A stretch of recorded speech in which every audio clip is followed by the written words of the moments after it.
तो सनातन के जिस महाकुंभ की पहचान धार्मिक और पौराणिक रही है, क्या उसने विकास की एक नई धारा भी निकाली जा सकती है उससे?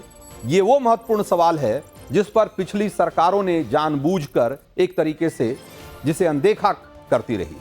राजनीतिक स्वार्थों के लिए इस सवाल को या तो उठने ही नहीं दिया गया या फिर खारिज कर दिया गया, ये जानते हुए भी कि भारत की सनातन संस्कृति के इस महाआयोजन में सदियों से पूरी दुनिया की दिलचस्पी रही है और लोग शामिल होते रहे हैं, फिर भी इस सवाल पर कभी गौर नहीं किया गया। अब मोदी योगी सरकार ने आज से ठीक 1 महीने बाद शुरू हो रहे प्रयागराज महाकुंभ को इसी सवाल का जवाब एक तरीके से बना दिया है।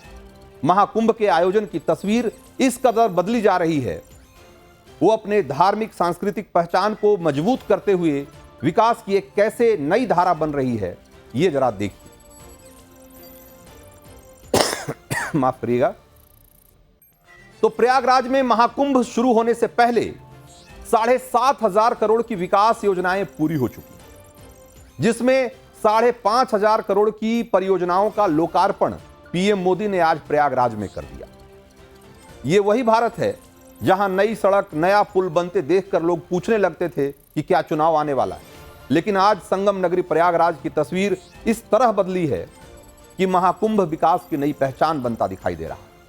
इस महाकुंभ ने प्रयागराज का इंफ्रास्ट्रक्चर एक झटके में बदल दिया है। प्रयागराज से जुड़े 9 रेलवे स्टेशन बिल्कुल चमका दिए गए, उस पर 1610 करोड़ रुपए का खर्च आया।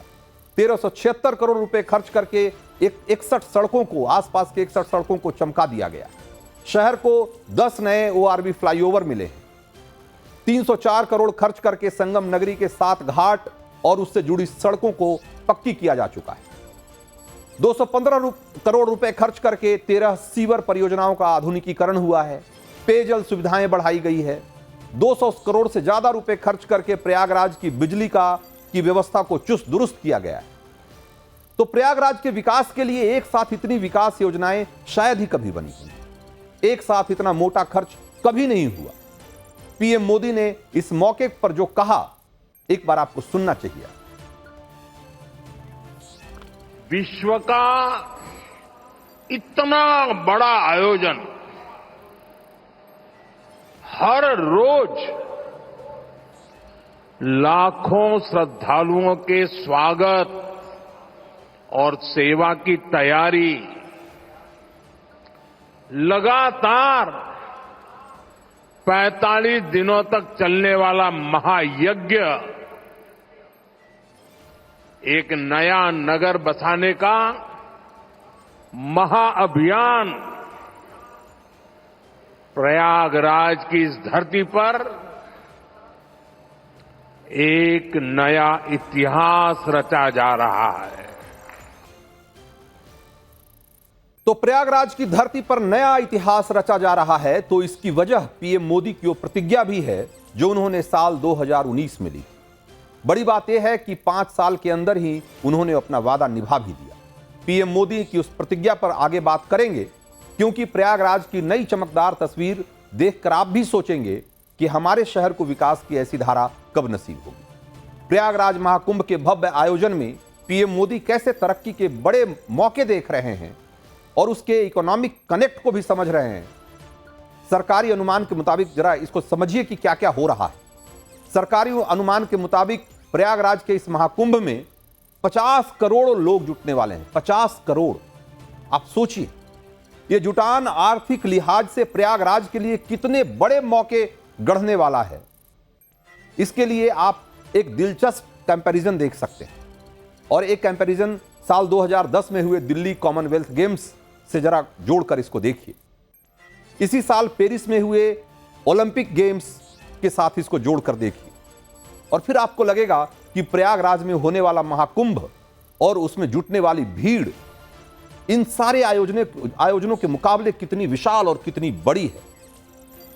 जरा एक बार आप एक नजर में देखिए। मैं ये कहना चाहता हूं सिर्फ कि कैसे बड़े आयोजन एक शहर की किस्मत बदल देते हैं, उसकी पूरी तस्वीर बदल देते हैं। दिल्ली में रहने वाले लोग या दिल्ली को जिन्होंने पहले देखा है वो अच्छी तरह जानते होंगे कि कॉमनवेल्थ गेम्स के बाद इस शहर की तस्वीर कितनी बदली है।